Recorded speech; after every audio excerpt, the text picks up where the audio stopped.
What's up everyone, in this video I'll be providing you with a patch preparation guide for Punishing Grey Raven.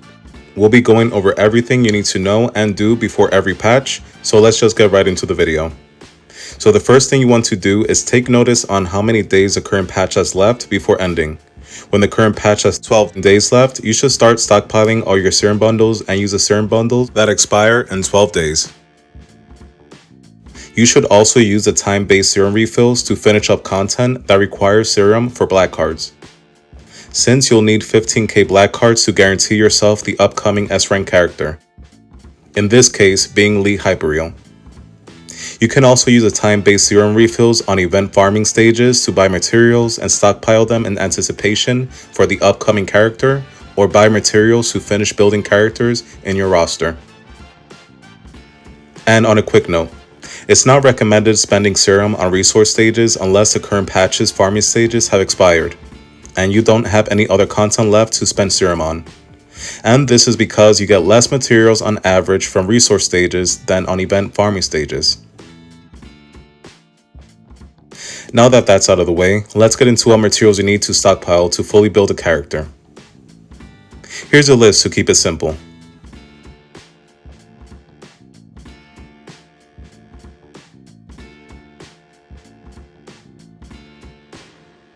You'll need to spend around 117 serum bundles of 60 to acquire all these materials from the patch event store.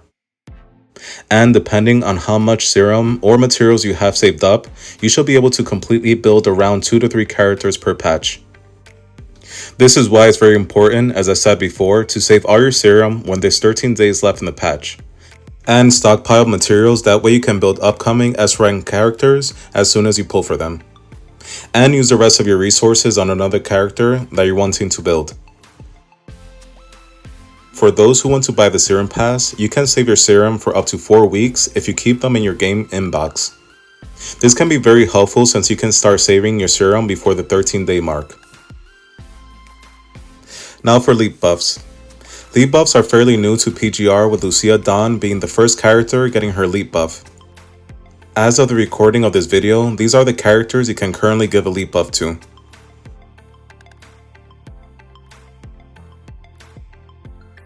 And for those who don't know what a leap buff is, simply put, it's a buff to a character's skill set that helps with a character's damage and functionality, making them a lot smoother to play. That said, leap buffs are ridiculously expensive, and I only recommend going for leap buffs for characters that you really enjoy and want that extra functionality and damage. If you're looking to leap your favorite character, here's a list of the materials needed.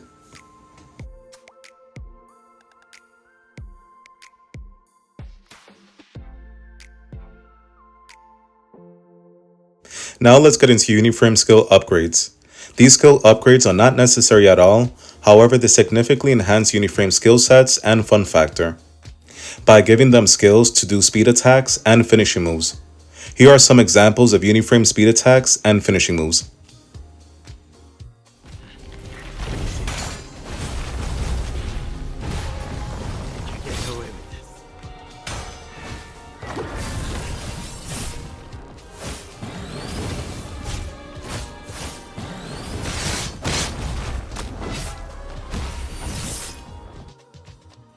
Like leaf buffs, these Uniframe skill upgrades require a lot of materials to fund, so I recommend upgrading your favorite Uniframes. You can obtain Uniframe signal crystals needed for the upgrades by trading in Warzone currencies or completing Operation Uniframe event content when available. You can also trade in voucher tickets to buy these materials, and here's a list of the materials needed to upgrade your Uniframe.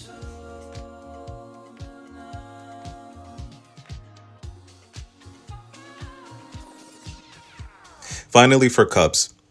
Cubs in PGR help with damage, survivability, and crowd control. Cubs are going to be the last thing you want to upgrade. I suggest upgrading characters and the weapons first, since Cubs are mostly for spenders anyways. However, you do get a free Cub when reaching level 61, but I don't suggest upgrading this one since it's mostly used for stunning capabilities. And you get free Cub tickets when completing normal war covert tactics.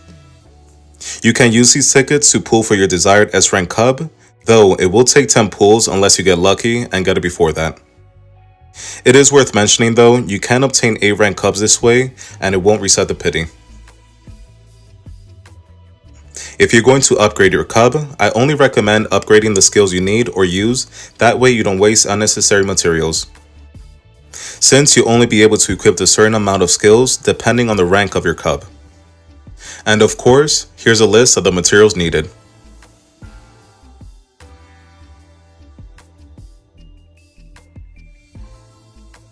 That is the end of the video. If you are still here, thank you so much for watching this video. It truly means a lot to me, and I hope you found this guide helpful. I hope to see you in the next video. Thank you again. Peace. Synchronization rate increased. Attacking. Lock on. Analyze. And destroy! Lock on. Analyze. Tactical. Analyze.